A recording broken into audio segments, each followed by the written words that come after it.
Tonight, we explore the mythic tale of Irion, the forgotten son of Hephaestus, a demigod born not of Olympus, but of fire and steel, deep in the forge of a mortal blacksmith. His task? Steal the eternal flame from Mount Olympus itself, to reignite the dying hearths of humanity. But what stood in his way was no simple quest. A three-headed guardian of the underworld, a jealous god in winged sandals, and a storm-summoning oracle who foresaw only one ending, Arion's death. So before you get too comfortable, take a moment to like the video and subscribe, but only if you enjoy the kind of content that merges myth and mystery. And hey, let us know. Where are you watching from? What time is it for you right now? Sometimes our stories are better than sleep, and other times, they just make you dream louder. It's time now to dim the lights, turn on a fan for some noise, and let's cover what we have for tonight, together. In the flickering forge of Mycenae, where men shaped iron with sweat and prayer, there lived a woman whose hands rivaled the gods. Her name was Callista, a mortal blacksmith with fire in her soul and a hammer that sang when it struck bronze. She built swords that could split spears in mid-air and armor so seamless it was whispered that Ares himself once wore her breastplates into battle. The gods noticed, but only one descended. Hephaestus, the lame god of the forge, the outcast of Olympus, watched her in silence. He was not drawn by beauty. Callista was not a woman of perfumes or palace gowns. She wore soot like war paint and smelled of iron and pine smoke. But when she worked, Hephaestus saw something divine in her movements, something familiar. One night, as the moon hung low and red over the Aegean, Hephaestus entered her workshop cloaked in smoke and shadow. He offered no gifts, no divine decree, only his presence. The forge flared brighter that night, and 9 months later, a child was born. Arion. He did not cry, not at first. His eyes opened and glowed like coals, and the fire in the forge leapt as if recognizing its kin. The midwives gasped. One whispered, "He's touched by the divine." Another crossed herself, and the oldest among them muttered, "He's not meant to stay here long." Arion grew faster than other boys. At 5, he could shape iron. At 7, he forged his first blade, flawless, sharp, and oddly warm to the touch. He never played. He never lied. There was a stillness in him that made others uneasy. The village feared what they did not understand. They called him cursed, the son of a god who had no throne. Children avoided him. Priests refused to bless him. But Callista? She loved him fiercely, teaching him not just to work with fire, but to respect it. "Flame obeys those who listen," she'd say, "not those who command." By the time he turned 16, Arion's forge burned day and night, shaping weapons for cities he'd never seen, and kings he'd never meet.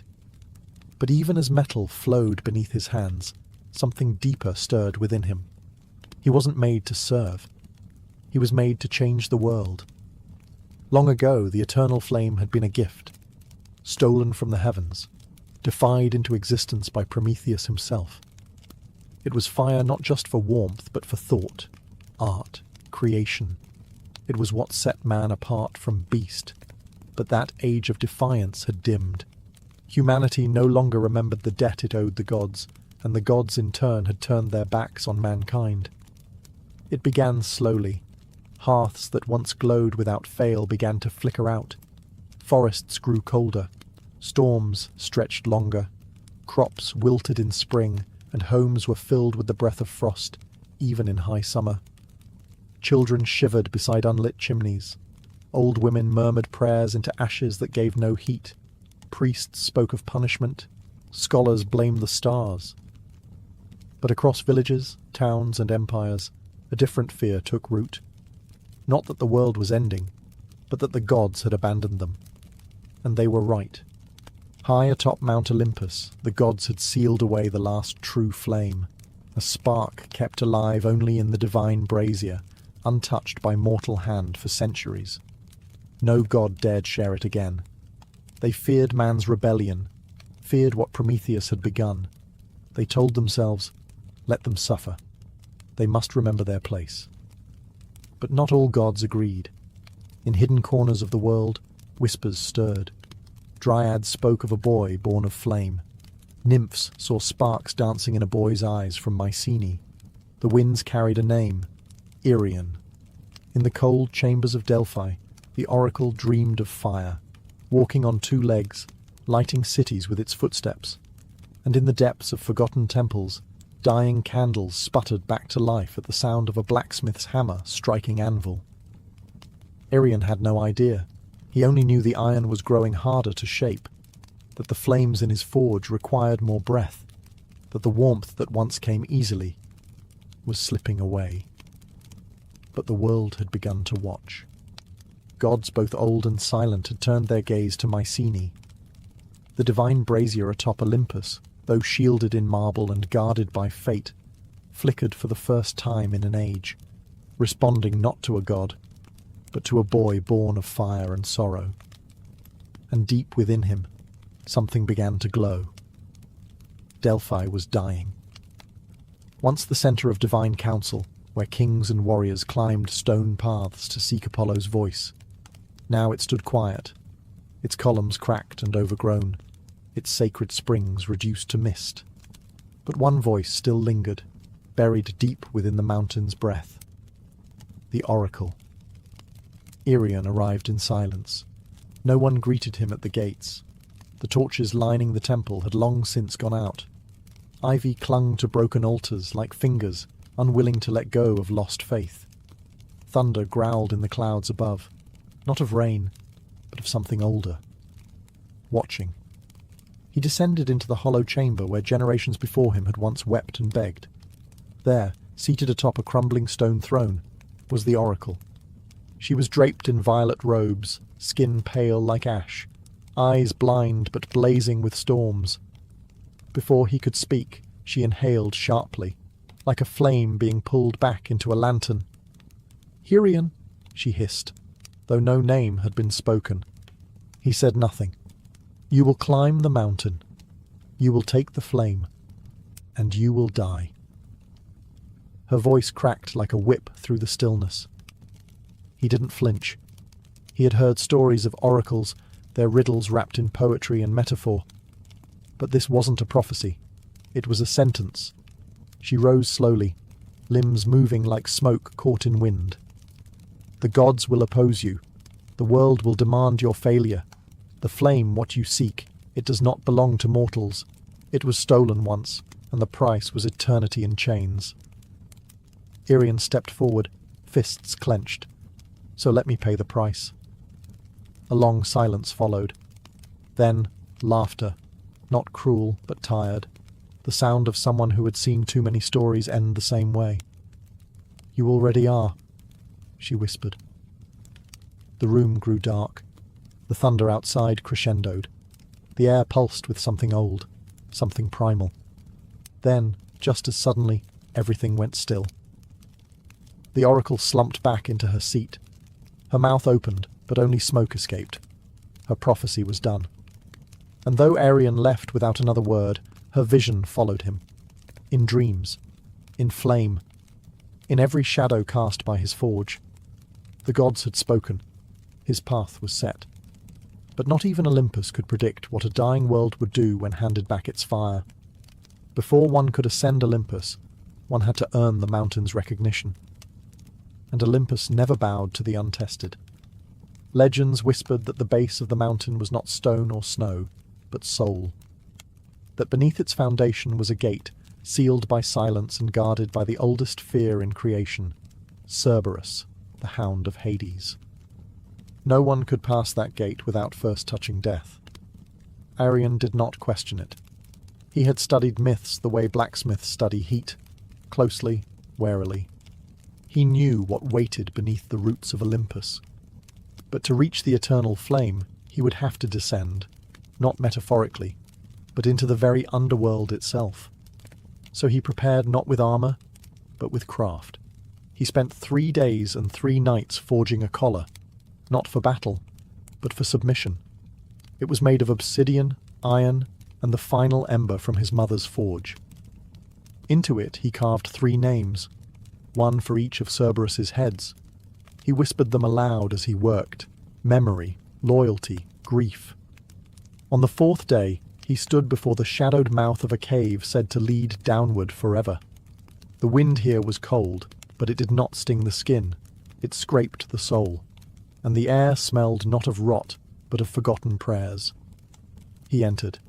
Deeper and deeper he walked, past bones that glowed faintly in the dark, past torches that lit themselves without flame, until he heard it, the breathing, slow, massive, layered, like 3 storms dreaming in unison.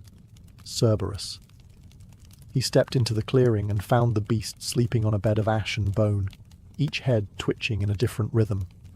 Its fur was blacker than absence. Its eyes were closed, but its ears twitched. Arion did not draw a weapon. He approached, knelt, and held out the collar. Then, softly, he began to hum. It was the song his mother had sung to him as a child, the one she sang when night made the world feel too big, too cruel. The middle head stirred. The left opened one amber eye. The right snarled, then stopped. They listened. And in that silence, Arion slipped the collar on. Cerberus exhaled, and the door behind him opened, not with rage, but with respect. Arion had touched death, and death had stepped aside. The road up Olympus was no road at all. There were no markers, no stars to guide the way, only sheer rock, biting wind, and whispers that echoed from nowhere. Arion climbed not with certainty, but with instinct. His mortal hands bled. His divine blood burned. The mountain resisted him at every turn. And then he appeared, not with a roar, not in a flash of power, but in silence. Hermes, the trickster, the messenger, the thief. He stood on a ledge ahead, dressed like a traveller, cloak loose, sandals laced with feathers, eyes sharp as broken glass. A crooked grin danced across his lips. "Well," he said, spinning a coin between his fingers, "I thought you'd be taller." Arion didn't stop climbing. "I know why you're here," Hermes continued, walking casually beside him without ever lifting a foot. "You want to bring fire back to the mortals. Sweet, noble, stupid." Arion paused. "Then stop me." Hermes chuckled. "Stop you? Oh no. I'm not here to fight you. I'm here to make sure you understand the deal. You're walking into the heart of Olympus, into the gods' vault, into a story that isn't yours to tell. And yet," Arion replied, "here I am." That smile faded slightly. "You're trying to restore a balance that was broken for a reason," Hermes said. "The flame was a gift, once, a mistake, and now the gods guard it like a dragon guards gold. Not because it's precious, but because it's dangerous." Arion stared at him. Then they've forgotten what danger looks like. For the first time, Hermes' expression soured. The air around them shifted. The coin in his hand vanished. His wings twitched. "You think you're Prometheus," he said, voice cold. "But you're not even a flicker compared to him." "I'm not trying to be him," Arion answered. "I'm trying to finish what he started." Hermes stepped forward, pressed 2 fingers to Arion's chest. "Then here's my gift." Pain surged. It wasn't physical. It was deeper. A thread inside him twisted, turned.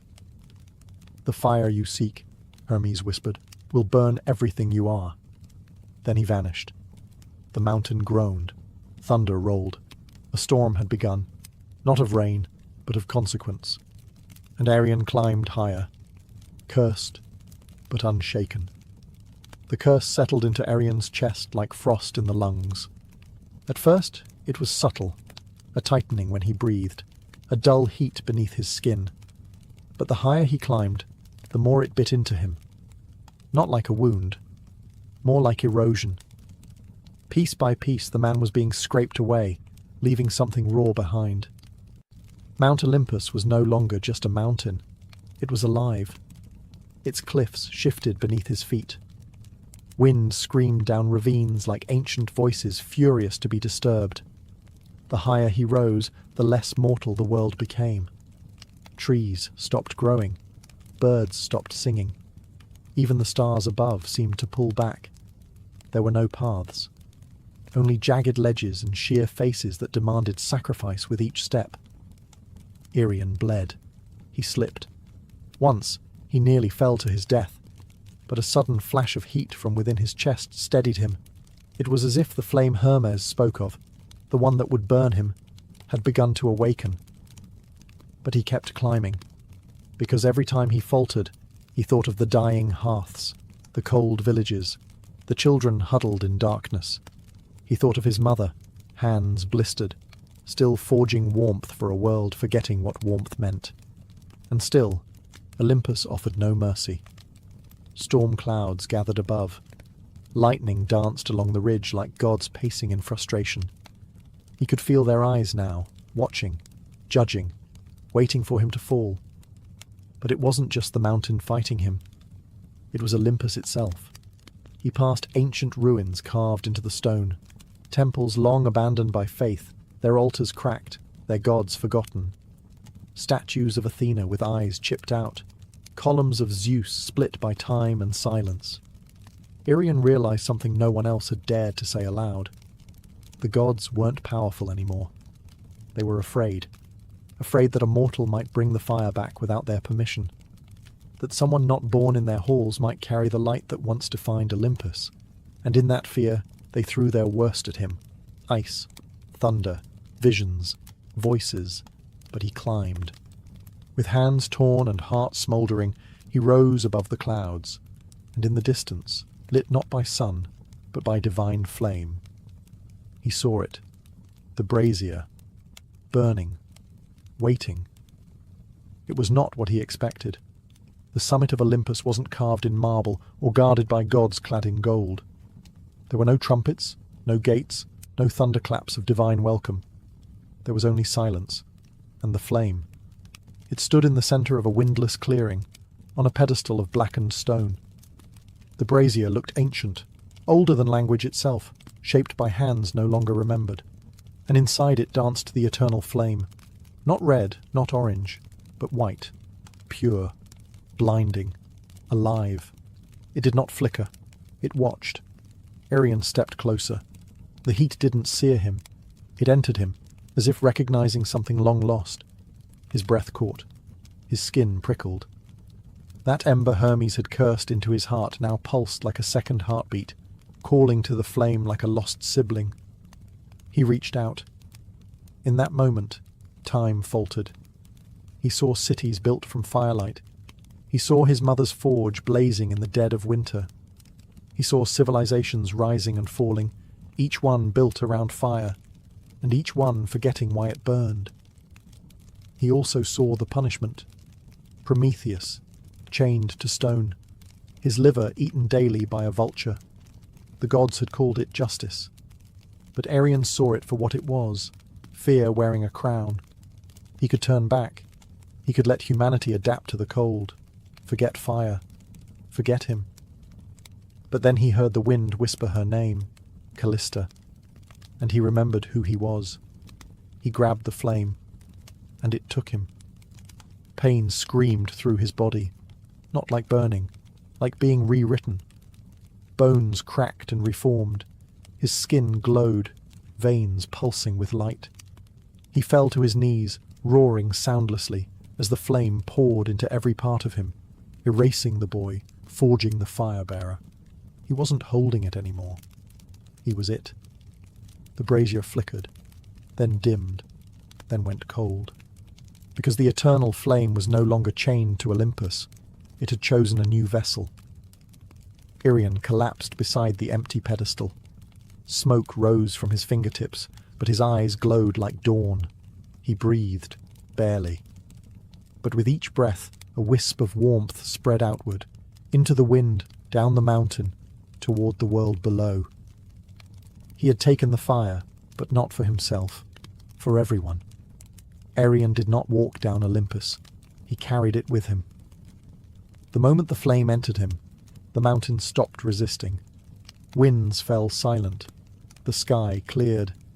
Even the stone beneath his feet seemed to shift and guide him, not with reverence but with recognition. He was no longer a trespasser. He was a torch. His body smouldered with divine heat, not the kind that scorched, but the kind that stirred life. Wherever his foot touched earth, frost melted. With every breath, the cursed wind softened. The air smelled not of smoke, but of renewal, of rebirth. But he was not whole. His limbs trembled beneath the weight of what he carried. The eternal flame was not just fire, it was memory. He could feel every spark it had ever ignited. The first campfire in a prehistoric cave, the torch that lit Athens, the forge that built Troy. And he felt the cost of all of it. He saw the cities burned in its name, the temples razed, the wars fought with stolen fire and ambition.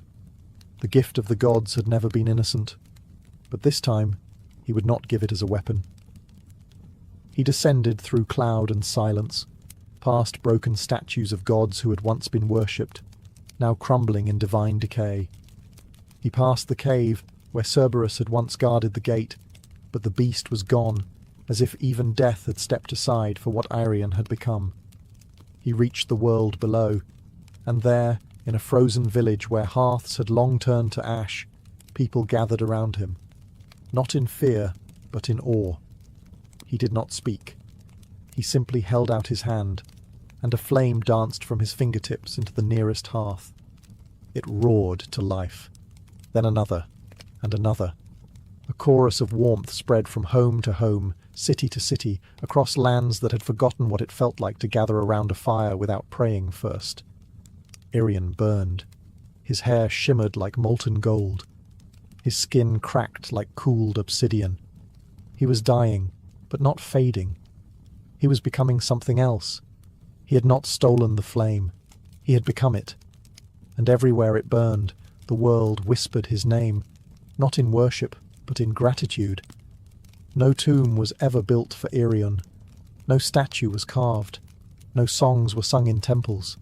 There was no procession, no mourning, no final battle to mark his passing. And yet, he never disappeared. After the fires returned, strange things began to happen across the land. In distant villages where no traveller had passed, hearths lit on their own. Entire forests, once frozen solid, blossomed overnight.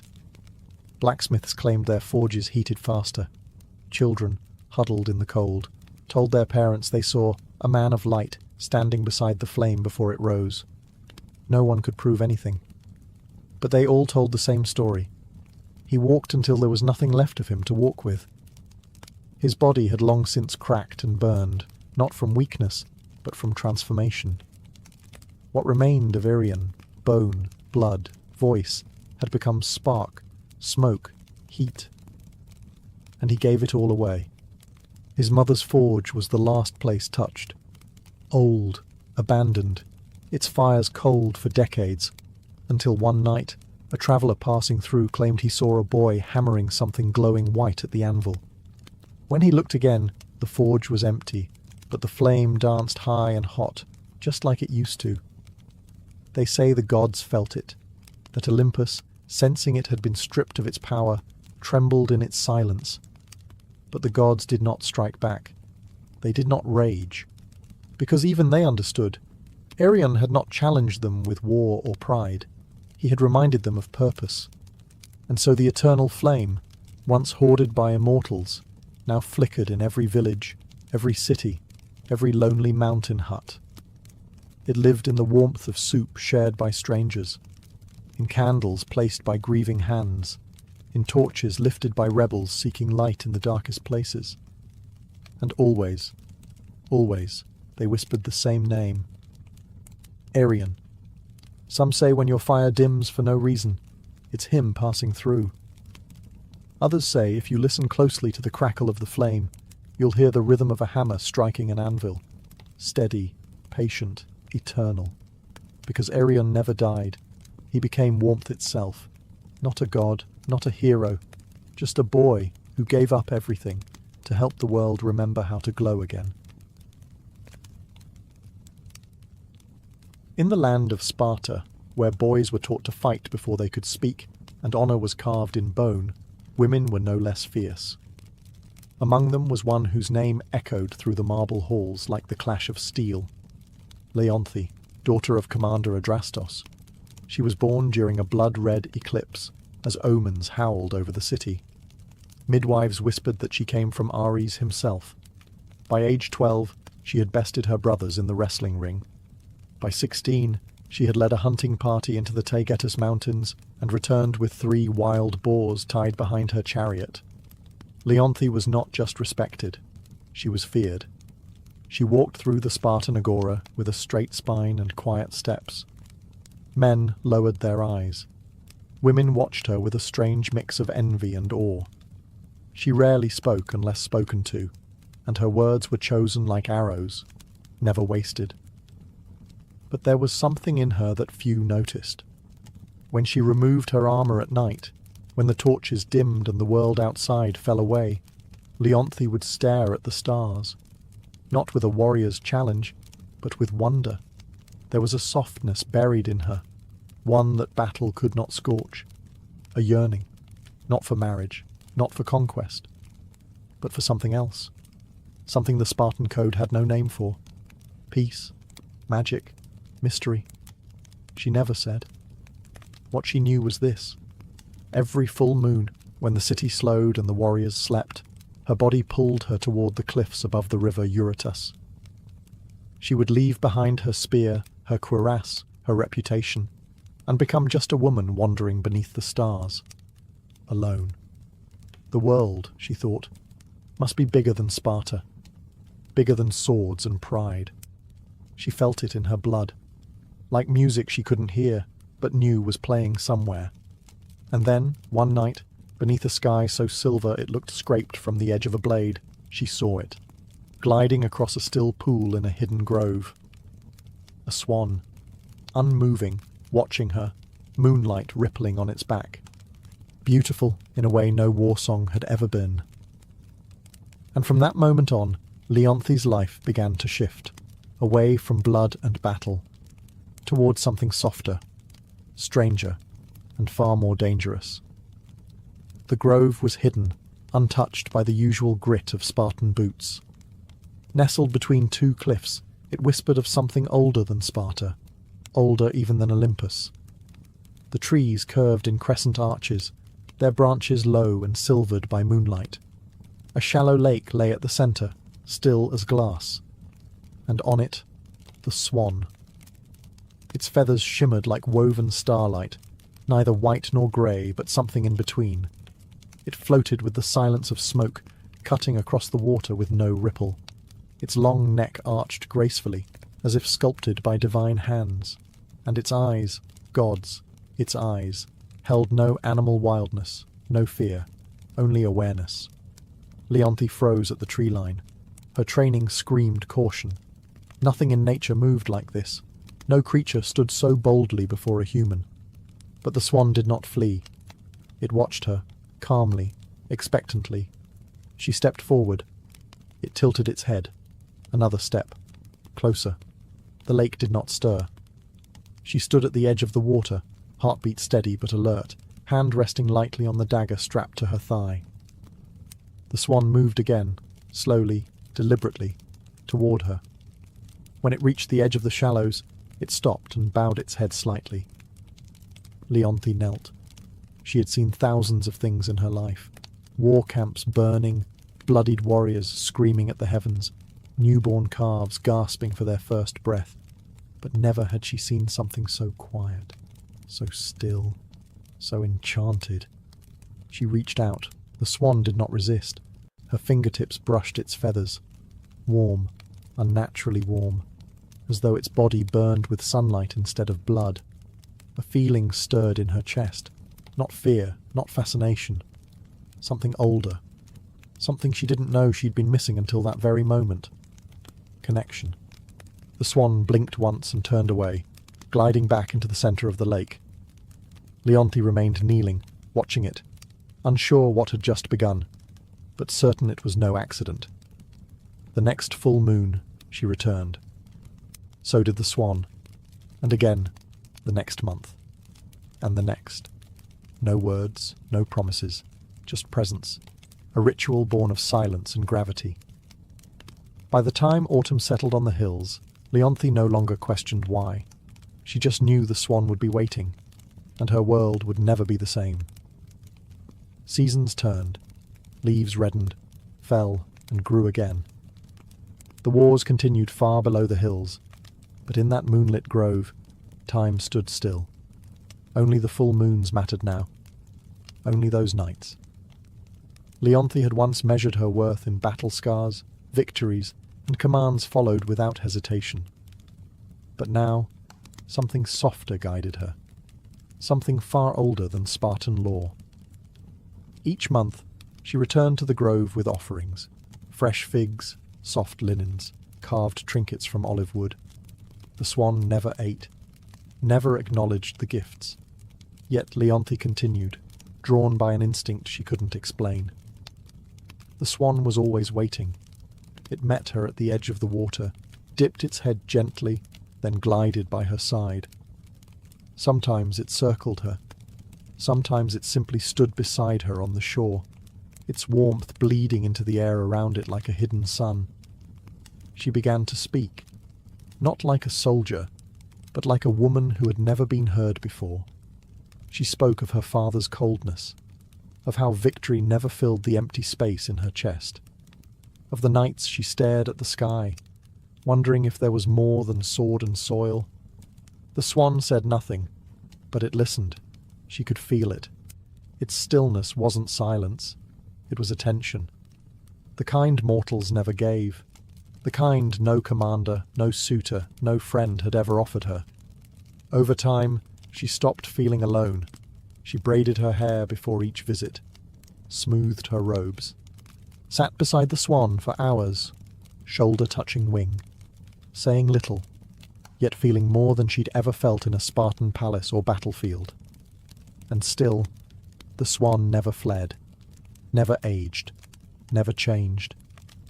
She should have been afraid. There were stories of gods taking animal form to lure mortals into ruin, stories of punishments for those who loved the divine. But Leonthe didn't believe in stories anymore. She believed in the way her hand fit perfectly along the curve of the swan's neck, in the way it bowed its head when she sang quietly into the night, in the way it seemed to wait for her, need her. No words, no promises. But in their silence, something ancient took root, and though she didn't speak the word, not even to herself, Leonthe knew what it was. Love. The swan was not born of earth. Its wings had once stretched across the sky. Its fingers had played the lyre that made the sun rise. Its name had once been whispered in temples, carved in marble, and shouted in song. Apollo, god of light, of music, of prophecy, now silent, feathered, bound. Long before Leonthe was born, Apollo had committed a sin in the eyes of Olympus. He had defied Zeus, not with blade or rebellion, but with truth. He had spoken against his father's punishments, against the cruelty passed down from throne to world, against the silence demanded by power. For this, Zeus did not kill him. He unmade him, a spell cast in fury, more curse than justice. Apollo was stripped of his form, his voice, his divinity, forced into the body of a swan, not to teach him humility, but to remind him he could glow like the sun and still be caged by shadow. The curse was crueler still. There was one condition. If a mortal ever discovered his true identity, the transformation would become permanent. And so Apollo waited. Years, centuries, lifetimes, floating on lakes, hiding beneath stars, watching mortals forget his temples, forget his hymns, watching the world grow colder as the gods withdrew, until Leonthe. Her presence cracked something inside him, something buried so deep even Olympus had forgotten it existed. Hope. He never meant to be seen, never meant to stay, but she returned, again and again, and her voice when she spoke to him in the glade, was the only thing that made the fire inside him flicker again. She was not a priestess, not a nymph, not a chosen oracle. She was a warrior with hands that knew only weapons, a woman hardened by loss and trained to feel nothing. And yet, she saw him. She treated him not as a symbol or a threat, but as something sacred, something worth waiting for. He dared not speak, dared not reveal his name. But in the tilt of his head, in the stillness of his body, he answered every question she never asked. And slowly, impossibly, he loved her back.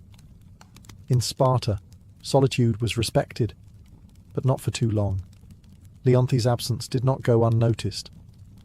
Each full moon, she slipped away from the barracks, from the training fields, from the watchful eyes of commanders and kin. At first, none questioned her. She was Leonthi, untouchable, unshakable, the warrior whose loyalty was carved into every scar.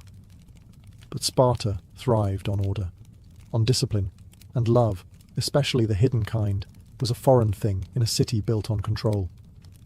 Whispers began. She wanders. She speaks less in council. She trains, but her strikes lack venom. It was true. Leonthi had changed. Her movements were still sharp, but no longer cruel. Her voice no longer cut. And something in her eyes softened. Some nights she smiled to herself, as if holding a secret the gods themselves couldn't steal. Her father noticed first. Commander Adrastos, a man whose face bore no softness, whose daughters were meant to lead men, not follow feelings. He summoned her one evening, under the guise of strategy. But when the chamber emptied, he spoke plainly. "What keeps you from sleep?" Leonthi offered no answer. His voice darkened. "Do not forget who you are." But she already had, at least the version of herself that Sparta had moulded. What the city had built in stone, the swan had touched with water. And Leonthi found herself unwilling to return to who she'd been. Still, Sparta watched. A patrol once followed her out beyond the walls, tracing her steps toward the cliffs. They lost her near the olive groves. She was too skilled to be shadowed, but it was enough. Enough to birth suspicion. Priests murmured about omens, that the moonlight carried voices, that the lakes beyond Sparta stirred unnaturally. A warrior woman disappearing each full moon. They feared it was madness, or worse, a god. Leonthi knew the walls were closing in, that eyes were learning to look where before they had looked away, that her silence, once strength, now made her vulnerable. But still, she went. Still, she found him. And in that grove where moonlight touched feather, she forgot the noise of Sparta, forgot the rules, forgot the danger. Only one thing mattered now, not being seen. Because if the world discovered what she knew in her heart, it would destroy them both. The moon was heavy that night, low, swollen, golden as a dying flame. Leonthi stood in her chamber, fingers trembling over her armor, unable to fasten the final clasp. Something had changed. She had felt it for days. A quiet trembling beneath her feet, like the ground itself knew what she did not. The swan had been different on their last meeting, restless, more watchful. Its feathers bristled when the wind shifted. It had circled her twice before settling at her side, its warmth sharp instead of soothing. That night, sleep eluded her, and when it came, it brought visions. She stood in a silver grove, her hands covered in gold dust. A statue loomed before her, part man, part swan, its wings frozen mid-beat, its face serene and lifeless. She reached out, called a name she didn't know she knew. Apollo. The statue cracked, and a voice echoed, not from the sky, but from inside her bones. Truth will freeze what love has kindled. She awoke breathless, heart racing, the name still burning on her tongue. She tried to dismiss it. A dream, nothing more. But warriors know when fear is real. And this was no ordinary omen. This was prophecy. The next day, Leonthi left Sparta earlier than usual, the ache in her chest sharper with every step. She didn't follow her usual path. Her feet led her deeper into the hills, through trees she'd never passed, into groves untouched by memory. There, hidden beneath a curtain of ivy and moss, she found the altar, ancient, cracked, marked with a single unmistakable inscription, carved in old, flaking gold. Apollon. Her breath hitched. All at once the pieces fell into place. The warmth of the swan, its listening gaze, the dreams, the curse in her bones, the reason it had always come during the full moon. He wasn't just enchanted. He was a god. Her god. And she had broken something. She stumbled back, the sound of feathers behind her. The swan had followed her, silent, as always. But its stillness no longer comforted her. It was watching, sadly, softly, as if it already knew, as if the truth had arrived, and so had the end. The grove was no longer still. The air pulsed, slow and deep, like the breath of something ancient stirring in its sleep. Moonlight trembled on the surface of the lake. The trees leaned in, silent witnesses to the unraveling of a secret that had survived centuries. Leonthe stood frozen before the altar. The name, Apollo, still echoed in her mind like a spear striking stone. She turned, slowly, as if doing so would unmake the truth. But it was too late. The swan was there, not gliding, not graceful, just standing, watching. Its feathers no longer shimmered, its glow dimmed, flickering like a dying flame. Leonthe stepped toward it, her lips parted, unsure what to say, unsure if anything could be said. "I know," she whispered. The wind stilled. A single feather drifted from the swan's back, falling slowly, silently, before vanishing into dust the moment it touched the altar. And then the change began. The swan's neck arched, not in grace, but in agony. Its body trembled. Feathers unraveled into streams of gold and light, wings bent into arms, webbed feet split into toes that dug into the earth, and where the swan had stood, now knelt a man, naked, radiant, broken, Apollo. His hair shimmered like the sky at dawn. His skin glowed faintly, like embers beneath marble. But his eyes were dimmed by sorrow, by inevitability. Leonthe stepped back, hand to her mouth. She had loved him in silence, and now silence had become unbearable. He tried to speak, but the curse had not fully lifted. His voice cracked like thunder in a storm too old to name. "You weren't supposed to know," he said at last, voice barely more than wind. It was the only rule. She fell to her knees beside him, tears cutting down her warrior's face like rivers through mountain stone. "I didn't mean to," she whispered. He smiled then, just once, a god's smile. Not of joy, but of farewell. "I know." And with that, the ground beneath them shuddered. A soundless quake. A divine sentence passed without mercy. His glow faded. His skin hardened. His limbs stiffened mid-reach. Apollo was turning to stone, and Leonthe could only watch as love became legend. The moment the name was spoken, the curse began its final work. Apollo's body, once fluid with divinity, now stiffened inch by inch. The light beneath his skin dulled like cooling metal. His golden hair lost its luster, hardening into marble threads as the final phase of Zeus's punishment took hold. There would be no forgiveness, no reprieve. Leonthe grasped his hands, still warm, still trembling, but she could feel it, the stone creeping like frost over flesh. His fingers curled around hers one last time before they stopped moving altogether. She shook her head. "No, no, this can't be how it ends." But the curse didn't listen. It had waited centuries in silence, patient and cruel. Apollo's chest rose once more, and then didn't. His wings, half formed behind his shoulders, froze mid-fold. His knees, bent in grief, locked in place. His face, still beautiful, still kind, was caught between love and pain, his eyes open, but unseeing. And then, silence. A quiet deeper than any battlefield, deeper than the moments before the charge. This was not the silence of peace, but of loss, of something sacred shattered. Leonthe knelt there, forehead pressed to his now cold hand, a hand that once cradled stars, now nothing more than stone. Her tears slid down the side of his marble fingers and fell to the earth, one after another, slow and steady as a funeral march. The grove dimmed. Even the moon, so often bright and watchful, seemed to draw back behind a veil of cloud.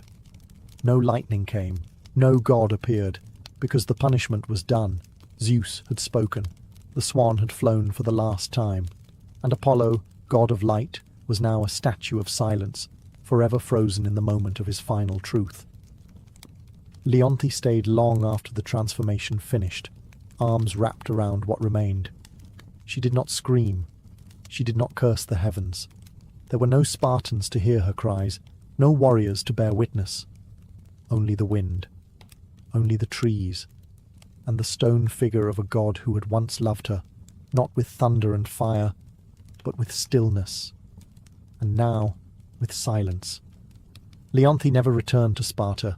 She left her armor where it lay beside the altar, removed her sword, let her war-bound name drift away like smoke over the lake. The woman who had once stood tall among kings now knelt in silence beside a statue that would never move again.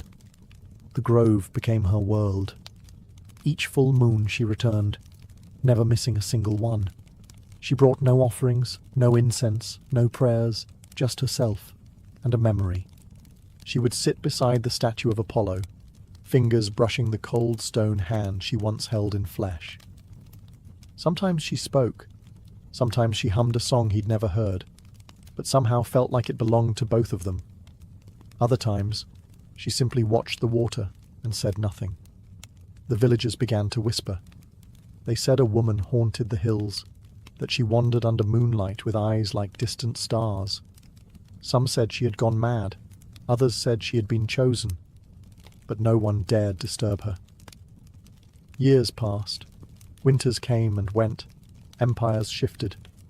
Gods fell silent. But Leonthe remained. She grew older, but never frail. Her strength endured, less like a soldier, more like the roots of an olive tree clinging to the same patch of earth, year after year, storm after storm, and still the statue stood. Apollo, mid-kneel, wings half-formed behind him, gaze fixed on the space where Leonthe always sat. A moment frozen in marble, untouched by time. Some travellers claimed the stone was warm to the touch, that if you placed your hand against his chest, you could feel something faint, like a heartbeat from a dream. And then, one final full moon, Leonthe came. She sat beside him longer than usual, laid her head gently on his shoulder, and never moved again. When the villagers came weeks later, they found her there, peaceful, eyes closed, lips curled faintly in a smile. Beside her, Apollo's statue shimmered faintly, as if lit from within. No one touched it. They built no shrine, no temple. But the legend grew. And now, when the moon is full and the wind is still, some say the swan returns to the lake, not to be seen, but to remember. Melanion was not born under a palace roof or amidst temple incense. He came into the world beneath a willow tree during a storm that split the sky in two. His mother, a midwife's daughter, swaddled him in a linen wrap as thunder rolled over the hills. Birds scattered, the rain danced, and the child did not cry. He hummed.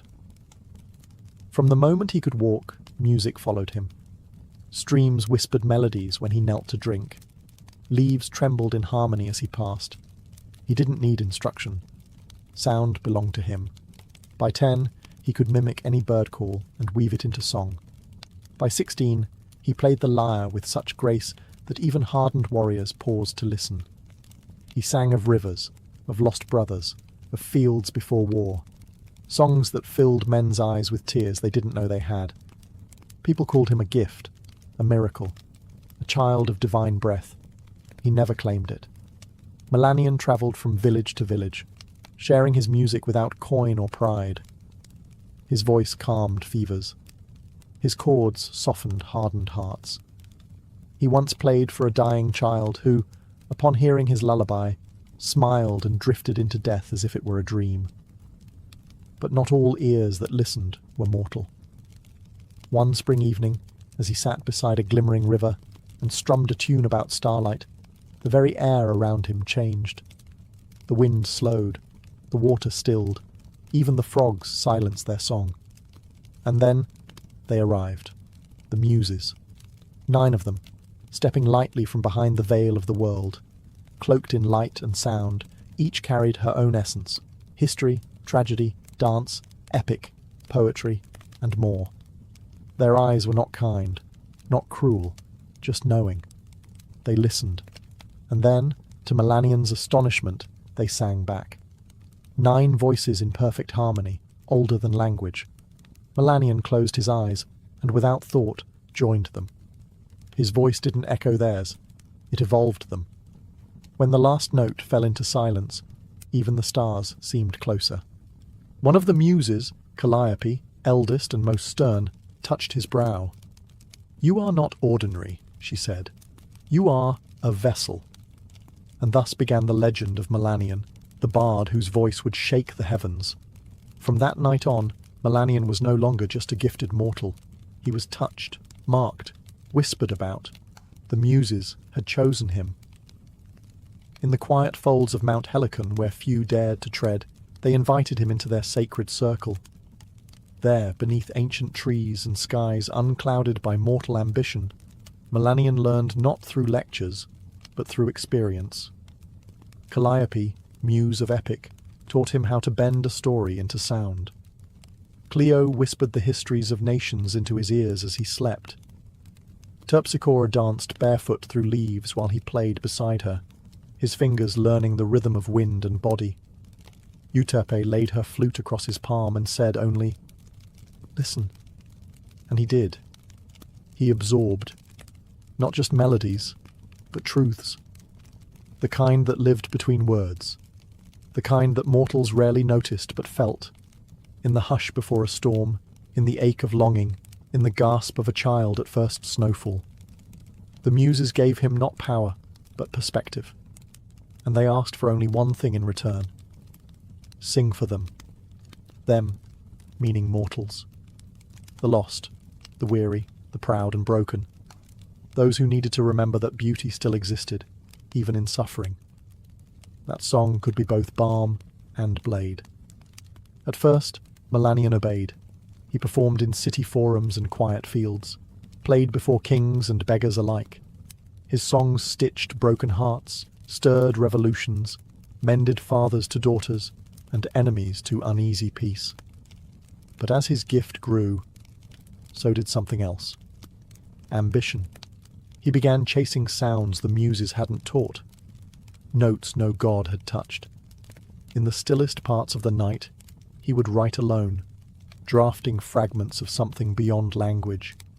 A song that could bend time, still the wind, and bring tears to stone. A final song. He told no one, not even the Muses, because some part of him no longer wanted to share the divine. He wanted to surpass it. And the Muses, ever watchful, saw the change. Not in his fingers, but in his eyes, the way he looked beyond them, as if destiny owed him more than admiration.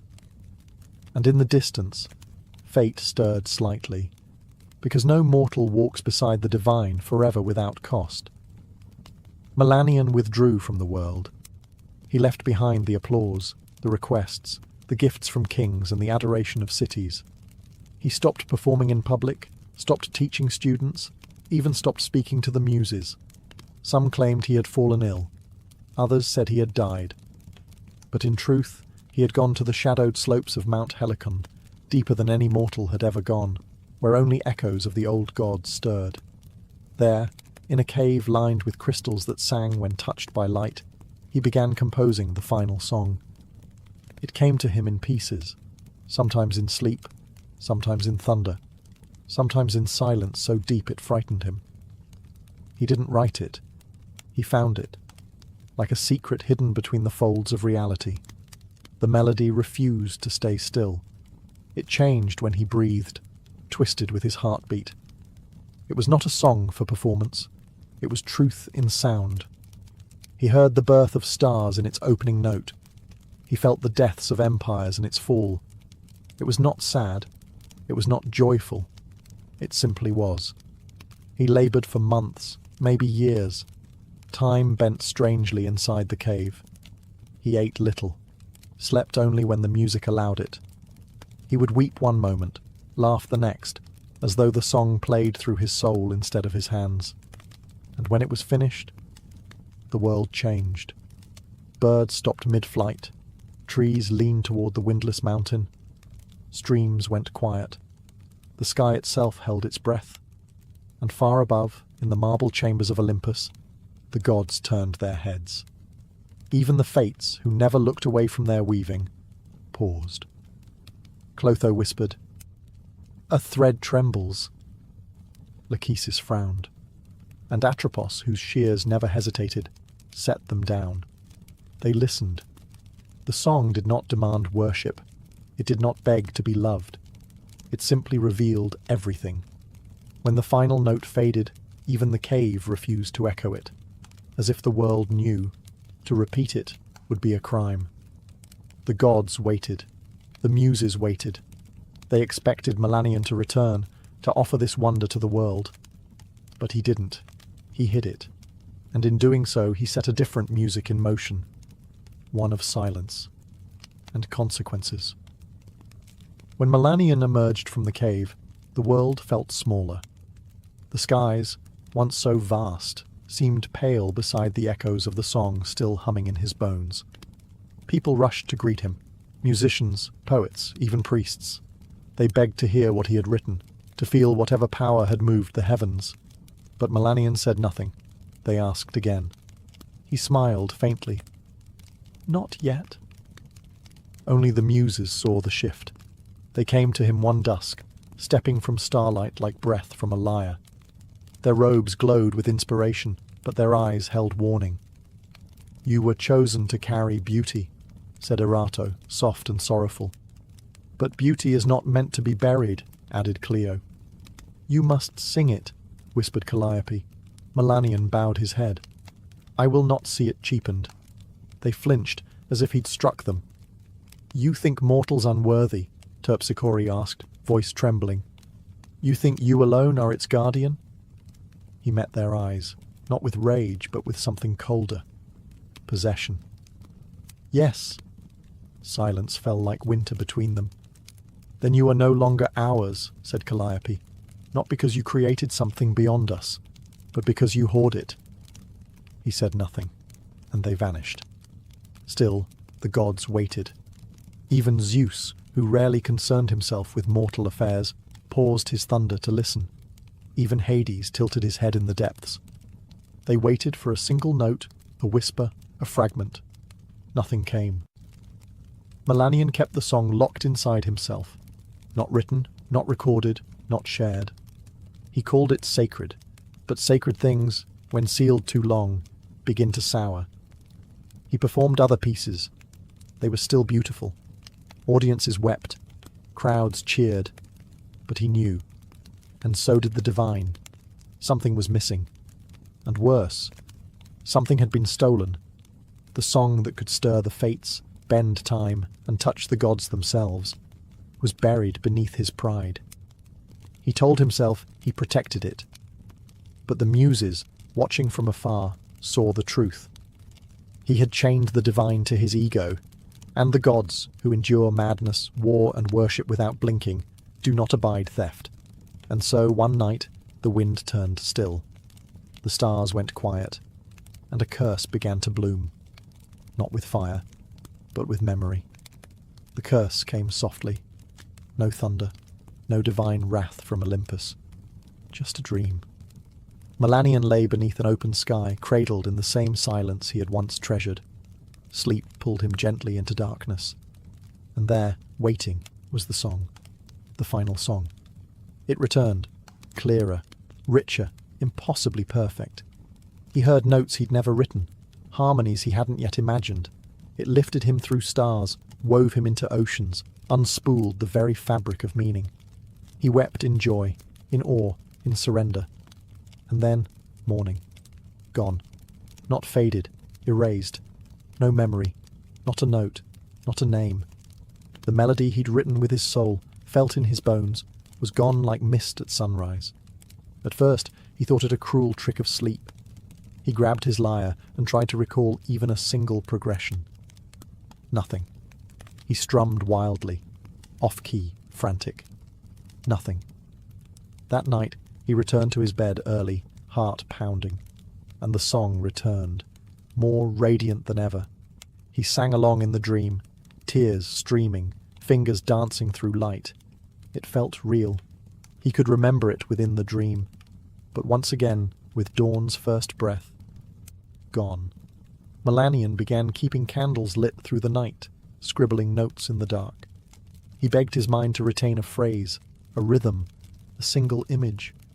But no matter what he tried, it vanished. Again, and again, and again. He stopped playing, refused to perform. Crowds dwindled, friends left. His home grew dusty and cold.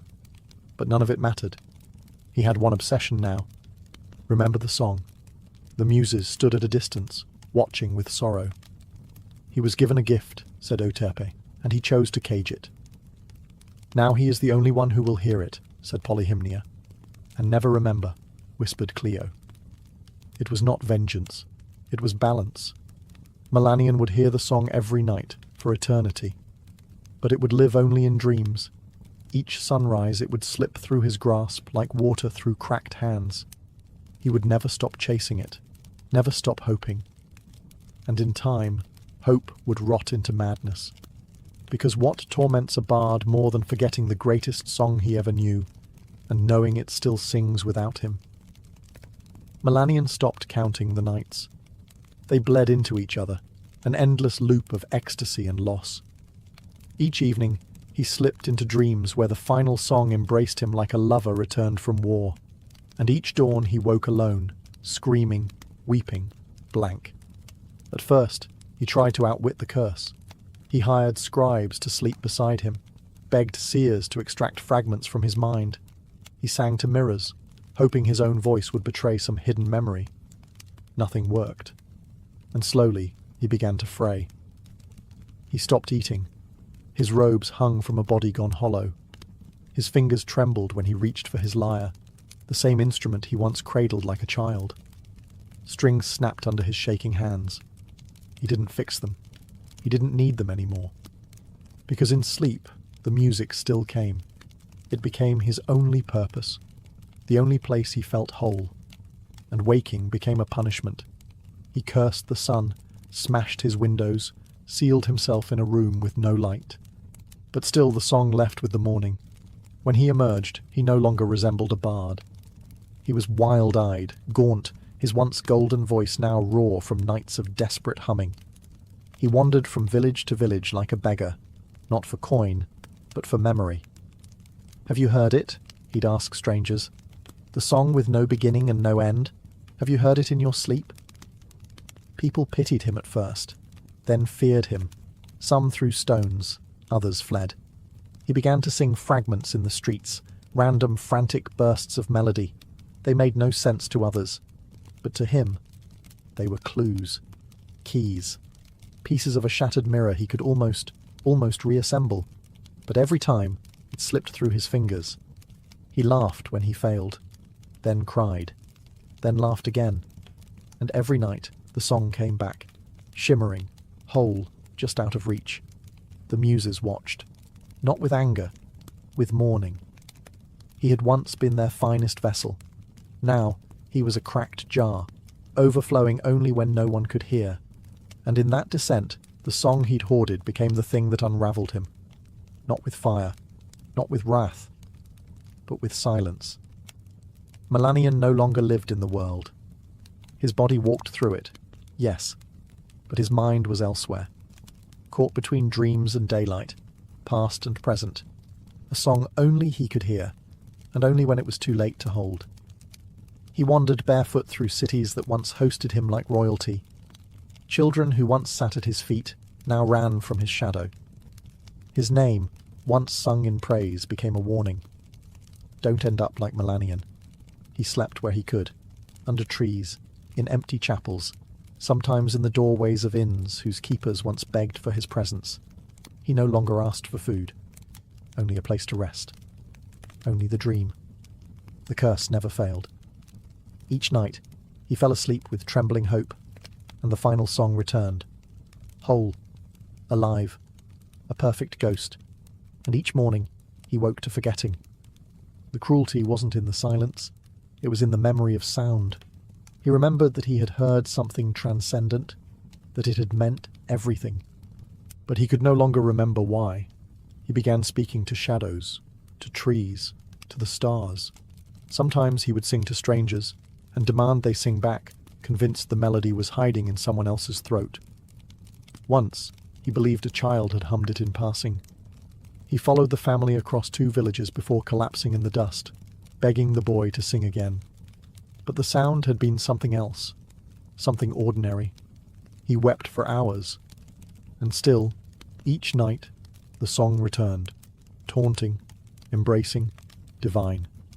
He tried to hum it as he dreamed, tried to wake mid-melody, but the curse was clever. He could not move within the dream.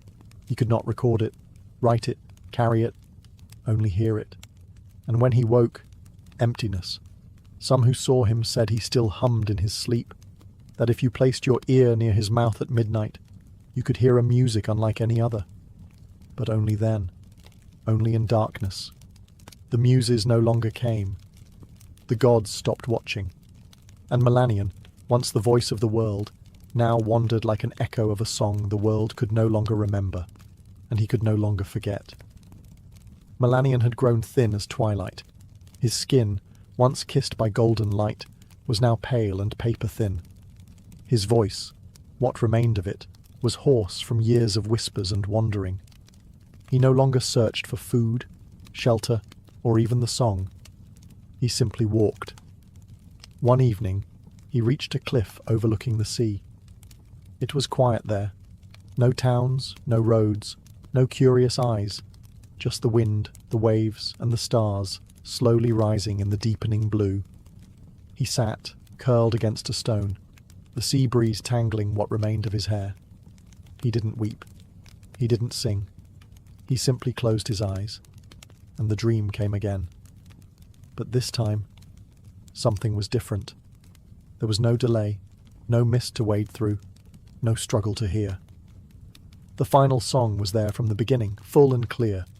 But it was not just sound. It was a place, a presence, a world built from music. Melanion stood within it, barefoot on chords that bent like grass, stars pulsing above in rhythm. The sky was a symphony. The wind sang in harmony. And he was not just hearing it. He was part of it.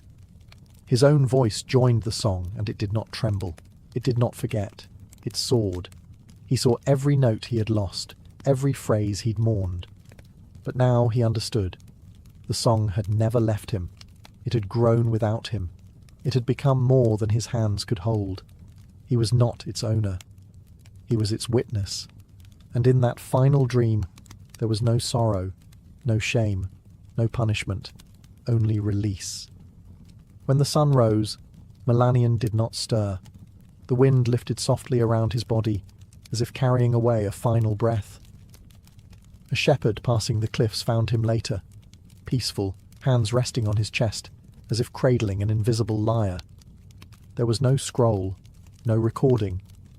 But above him, high in the coastal sky, seabirds flew in strange formations, almost like they danced to something only they could hear. And the sea, for a moment, sang. Not in words, not in melody, but in something older than either. Something he had finally become. Melanion was buried beneath a lone olive tree near the cliff where he last slept. No priest performed the rites, no crowds gathered, just the shepherd who found him, and a few villagers who remembered the stories, faint echoes of the bard who once made the gods pause mid-breath. There was no monument, only silence. but silence has a way of amplifying truth. In the years that followed, strange things were whispered across the land. Travellers claimed that if you passed that cliff under a new moon, you might hear a melody in the wind. Brief, fleeting, heartbreakingly beautiful. Not a full song, just a note, just enough to make you stop.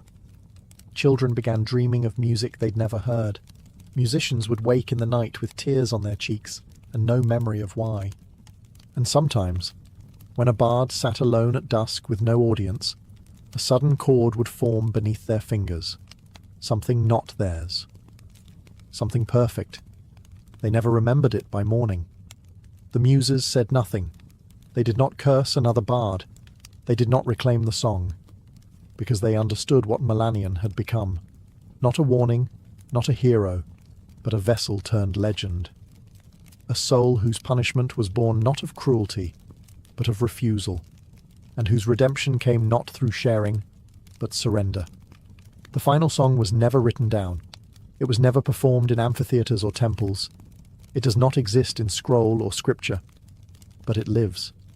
In the quiet moments between sleep and waking, in the hush before a performer strums their first chord, in the way the sea sounds different when you're grieving. Melanion's song became part of the world itself, not to be remembered, but to be felt. A whisper in the bones, a melody without words, and those who feel it, even for a moment, never forget the silence that follows. They say, if you stand alone on the right cliff, on the right night, with no one watching, and the wind is kind, you might hear a sound that doesn't belong to this world. Just a fragment, just a breath. And maybe, if you listen closely enough, you'll finally understand why Melanion never let it go.